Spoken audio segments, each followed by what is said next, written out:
ದಕ್ಷಿಣ ಭಾರತದಲ್ಲೇ ಅತಿ ಹೆಚ್ಚು ಲಸಿಕೆ ನೀಡಿದ ರಾಜ್ಯಗಳ ಪಟ್ಟಿಯಲ್ಲಿ ಕರ್ನಾಟಕ ಮೊದಲ ಸ್ಥಾನದಲ್ಲಿದೆ. ಇಲ್ಲಿವರೆಗೂ 1.32 ಕೋಟಿ ಲಸಿಕೆ ನೀಡುವ ಮೂಲಕ ಭಾರತದಲ್ಲೇ ಹೆಚ್ಚು ಲಸಿಕೆ ನೀಡಿದ 6ನೇ ರಾಜ್ಯವಾಗಿ ಕರ್ನಾಟಕ ಹೊರಹೊಮ್ಮಿದೆ.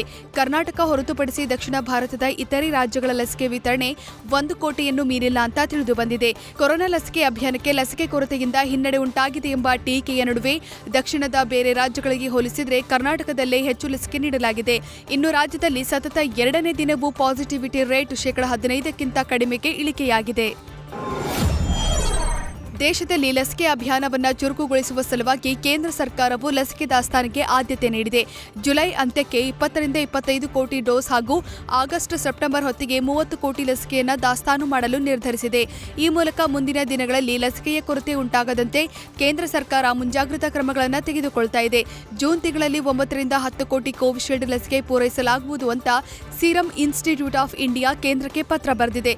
ಇನ್ನು ಜುಲೈ ತಿಂಗಳ ವೇಳೆಗೆ ಫೈಜರ್ ಲಸಿಕೆ ಭಾರತದಲ್ಲಿ ಲಭ್ಯವಾಗಿರಲಿದೆ ಅಂತ ನೀತಿ ಆಯೋಗ ತಿಳಿಸಿದೆ. ಇಂದು ಬೆಳಗ್ಗೆ 11:30ಕ್ಕೆ ನರ್ಸ್ಗಳ ಜೊತೆ ಸಿಎಂ ಬಿಎಸ್ ಯಡಿಯೂರಪ್ಪ ವಿಡಿಯೋ ಸಂವಾದ ನಡೆಸಲಿದ್ದಾರೆ. ಕೊರೋನಾ ಬಂದಾಗಿನಿಂದ ಜೀವ ಪಣಕ್ಕಿಟ್ಟು ಕೆಲಸ ಮಾಡ್ತಾ ಇರುವ ದಾದಿಯರ ಸೇವೆಯನ್ನ ಶ್ಲಾಘಿಸುವ ಸಲುವಾಗಿ ಈ ವಿಡಿಯೋ ಸಂವಾದವನ್ನ ಸಿಎಂ ಹಮ್ಮಿಕೊಂಡಿದ್ದಾರೆ. ಕೋವಿಡ್ ರೋಗಿಗಳಿಗೆ ಚಿಕಿತ್ಸೆ ನೀಡುತ್ತಾ ಇರುವ ನರ್ಸ್ಗಳ ಜೊತೆ ಸಿಎಂ ಬಿಎಸ್ವೈ ತಮ್ಮ ಅಧಿಕೃತ ಗೃಹ ಕಚೇರಿ ಕೃಷ್ಣಾದಿಂದ ವಿಡಿಯೋ ಕಾನ್ಫರೆನ್ಸ್ ನಡೆಸಲಿದ್ದಾರೆ. ಕೊರೋನಾ ಲಸಿಕೆಗೆ ಸರ್ಕಾರ ನಿಗದಿಪಡಿಸಿದ್ದಕ್ಕಿಂತ ಹೆಚ್ಚಿನ ದರ ನಿಗದಿ ಮಾಡಿರುವ ಆರೋಪದ ಬಿಸಿ ಇನ್ನೂ ತಣ್ಣಗಾಗಿಲ್ಲ.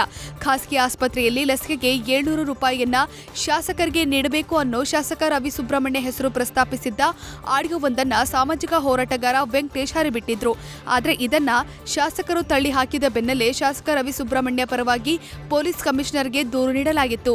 ಹೀಗಾಗಿ ನನಗೆ ರಕ್ಷಣೆ ಬೇಕು ಅಂತ ವೆಂಕಟೇಶ್ ಪೊಲೀಸರಿಗೆ ಪತ್ರ ಬರೆದು ಮನವಿ ಮಾಡಿದ್ದಾರೆ. ಕೊರೋನಾ ಸಂದರ್ಭದಲ್ಲಿ ಹುಟ್ಟಿದ ಮಗುವಿಗೆ ಕೋವಿಡ್ ಅಂತ ಹೆಸರಿಟ್ಟ ಪ್ರಕರಣಗಳ ನಡುವೆಯೇ ಇಲ್ಲೊಬ್ಬರು ತಮ್ಮ ಮುದ್ದಿನ ಶ್ವಾನ ಹಾಗೂ ಬೆಕ್ಕಿಗೆ ಕೊರೋನಾ ಲಸಿಕೆಗಳ ಹೆಸರಿಟ್ಟಿದ್ದಾರೆ. ಖ್ಯಾತ ವೈದ್ಯ ಡಾಕ್ಟರ್ ಕಿರಣ್ ತೋಟಂಬೈಲ್ ತಮ್ಮ ಪ್ರೀತಿಯ ಪ್ರಾಣಿಗಳಿಗೆ ಕೋವಿಶೀಲ್ಡ್ ಹಾಗೂ ಕೋವ್ಯಾಕ್ಸಿನ್ ಅಂತ ಹೆಸರಿಟ್ಟಿದ್ದಾರೆ.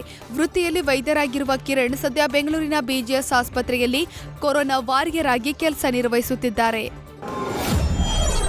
ಹೈದರಾಬಾದ್ ಆಸ್ಪತ್ರೆಯೊಂದರ ಬಿಲ್ ಕಟ್ಟಲಾಗದೆ ಒದ್ದಾಡ್ತಾ ಇದ್ದ ಮಂಡ್ಯ ಮೂಲದ ಕುಟುಂಬವೊಂದರ ನೆರವಿಗೆ ಧಾವಿಸುವಂತೆ ಕೆಪಿಸಿಸಿ ಅಧ್ಯಕ್ಷ ಡಿಕೆಶಿ ಮಾಡಿದ ಮನವಿಗೆ ತೆಲಂಗಾಣ ಸರ್ಕಾರ ಸ್ಪಂದಿಸಿದೆ. ಡಿಕೆಶಿ ಮಾಡಿದ ಟ್ವೀಟ್ಗೆ ಸ್ಪಂದಿಸಿದ ತೆಲಂಗಾಣದ ಸಚಿವ ಕಲ್ವಕುಂಟ್ಲ ತಾರಕ ರಾಮರಾವ್ ನಾವು ಆ ಕುಟುಂಬದ ಕಾಳಜಿ ವಹಿಸುತ್ತೇವೆ ಅಂತ ಭರವಸೆ ನೀಡಿದ್ದಾರೆ. ನಂತರ ಕುಟುಂಬಸ್ಥರನ್ನ ಸಂಪರ್ಕಿಸಿ ಅಗತ್ಯ ವಸ್ತುಗಳನ್ನು ಕೈಗೊಂಡು ಆಸ್ಪತ್ರೆಯಲ್ಲಿ ಮಂಜುನಾಥ್ ಅವರ ಶವವನ್ನ ಕುಟುಂಬಸ್ಥರಿಗೆ ಹಸ್ತಾಂತರಿಸಿದ್ದಾರೆ.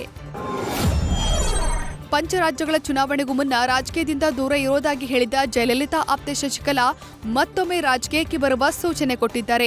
ಸಾಮಾಜಿಕ ಜಾಲತಾಣಗಳಲ್ಲಿ ಎಐಎಡಿಎಂಕೆ ಕೇಡರ್ ಜೊತೆಗೆ ಶಶಿಕಲಾ ಫೋನ್ನಲ್ಲಿ ಮಾತನಾಡಿರುವ ಆಡಿಯೋ ವೈರಲ್ ಆಗಿದ್ದು, ಕೋವಿಡ್ ಪರಿಸ್ಥಿತಿ ಸುಧಾರಿಸಲಿ, ಖಂಡಿತವಾಗಿ ನಾನು ಪಕ್ಷಕ್ಕೆ ಬರ್ತೀನಿ, ಎಲ್ಲ ಸರಿಪಡಿಸೋಣ, ಧೈರ್ಯವಾಗಿರಿ ಅಂತ ಮಾತನಾಡಿದ್ದಾರೆ. ಈ ಮೂಲಕ ಶಶಿಕಲಾ ನಟರಾಜನ್ ರಾಜಕೀಯಕ್ಕೆ ಮತ್ತೆ ಎಂಟ್ರಿ ಕೊಡುವುದರ ಸುಳಿವು ಬಿಟ್ಟುಕೊಟ್ಟಿದ್ದಾರೆ. ವಿಶ್ವದ ಸಿರಿವಂತರಲ್ಲೊಬ್ಬರಾದ ಐಟಿ ದಿಗ್ಗಜ ಮೈಕ್ರೋಸಾಫ್ಟ್ ಸಂಸ್ಥಾಪಕ ಬಿಲ್ ಗೇಟ್ಸ್ ಅವರನ್ನ ಬಂಧಿಸಬೇಕು ಅನ್ನೋ ಆಗ್ರಹವೊಂದು ಭಾರತದಲ್ಲಿ ಜೋರಾಗಿ ಕೇಳಿಬರ್ತಿದೆ. 2009ರಲ್ಲಿ ತೆಲಂಗಾಣದ ಕಮ್ಮಂ ಬುಡಕಟ್ಟು ಜನಾಂಗದ 14,000 ಹೆಣ್ಣು ಮಕ್ಕಳ ಮೇಲೆ ಎನ್ಜಿಒವೊಂದು ಅನಧಿಕೃತವಾಗಿ ಲಸಿಕೆ ಪ್ರಯೋಗ ಮಾಡಿದ ಆರೋಪ ಕೇಳಿಬಂದಿದೆ. ಈ ಎನ್ಜಿಒಗೆ ಬಿಲ್ ಗೇಟ್ಸ್ ತಮ್ಮ ಬಿಲ್ ಅಂಡ್ ಮಿಲಿಂದಾ ಗೇಟ್ಸ್ ಫೌಂಡೇಶನ್ನಿಂದ ಹಣದ ನೆರವು ನೀಡಿದ್ದರು. ಹೀಗೆ ಅನಧಿಕೃತವಾಗಿ ಪ್ರಯೋಗ ಮಾಡಿ ಅನೇಕ ಮಕ್ಕಳ ಪ್ರಾಣದೊಂದಿಗೆ ಆಟವಾಡಿದ ಆರೋಪದ ಮೇಲೆ ಬಿಲ್ ಗೇಟ್ಸ್ ರನ್ನ ಬಂಧಿಸಬೇಕು ಅನ್ನೋ ಆಗ್ರಹ ಜೋರಾಗಿದೆ. ಪಂಜಾಬ್ ನ್ಯಾಷನಲ್ ಬ್ಯಾಂಕ್ಗೆ ಸಾವಿರಾರು ಕೋಟಿ ರೂಪಾಯಿ ವಂಚಿಸಿ ಪರಾರಿಯಾಗಿರುವ ವಜ್ರದ ವ್ಯಾಪಾರಿ ಮೆಹುಲ್ ಚೋಕ್ಸಿಯನ್ನ ಡೊಮಿನಿಕಾದಲ್ಲಿ ಬಂಧಿಸಲಾಗಿದ್ದು, ಭಾರತಕ್ಕೆ ಕರೆತರುವ ಪ್ರಯತ್ನದಲ್ಲಿ ಸರ್ಕಾರವಿದೆ ಅಂತ ಹೇಳಲಾಗಿದೆ. ದೇಶದಲ್ಲಿ ಬರೋಬ್ಬರಿ 14,000 ಕೋಟಿ ರೂಪಾಯಿಯ ವಂಚನೆ ಎಸಗಿದ್ದಾನೆ. ಆತನನ್ನ ನಮಗೆ ಹಸ್ತಾಂತರಿಸಿ ಅಂತ ಭಾರತ ವಿಮಾನಗಳ ಮೂಲಕ ದಾಖಲೆಗಳನ್ನ ಡೊಮಿನಿಕಾಗೆ ಕಳುಹಿಸಿದೆ ಅಂತ ಹೇಳಲಾಗಿದೆ. ಇನ್ನು ಡೊಮಿನಿಕಾ ಸರ್ಕಾರ ಚೋಕ್ಸಿ ತನ್ನ ಗೆಳತಿಯನ್ನು ಕೂಡ ಕರೆತಂದಿದೆ ಎಂಬ ಮಾಹಿತಿಯನ್ನ ಮಾಧ್ಯಮಗಳಿಗೆ ನೀಡಿದೆ.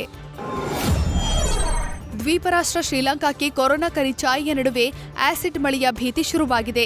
ಲಂಕಾ ರಾಜಧಾನಿ ಕೊಲಂಬೋ ಬೀಚ್ ಸಮೀಪ ಮೊನ್ನೆಯಷ್ಟೇ ಅವಘಡಕ್ಕೆ ತುತ್ತಾಗಿದ್ದ ಹಡಗಿನಲ್ಲಿದ್ದ 25 ಟನ್ಗಳಷ್ಟು ಅಪಾಯಕಾರಿ ನೈಟ್ರಿಕ್ ಆಸಿಡ್ನ 1486 ಕಂಟೈನರ್ಗಳನ್ನು ಸಾಗಿಸಲಾಗ್ತಾ ಇತ್ತು. ಆದರೆ ಹಡಗಿಗೆ ಬೆಂಕಿ ಹೊತ್ತಿಕೊಂಡ ಪರಿಣಾಮ ಹಡಗಿನಲ್ಲಿದ್ದ ನೈಟ್ರೋಜನ್ ಡೈಆಕ್ಸೈಡ್ ಹೊಗೆ ರೂಪದಲ್ಲಿ ವಾತಾವರಣ ಸೇರಿದ್ದು, ಇದರಿಂದ ಲಂಕಾ ಮಡಿಲಲ್ಲಿ ಆಮ್ಲ ಮಳೆಯ ದಿಗಿಲು ಶುರುವಾಗಿದೆ. ಹೀಗಾಗಿ ಮನೆ ಬಿಟ್ಟು ಹೊರಬರದಂತೆ ಕೊಲಂಬೋದ ಸುತ್ತಮುತ್ತಲಿನ ಜನರಿಗೆ ತಿಳಿಸಲಾಗಿದೆ.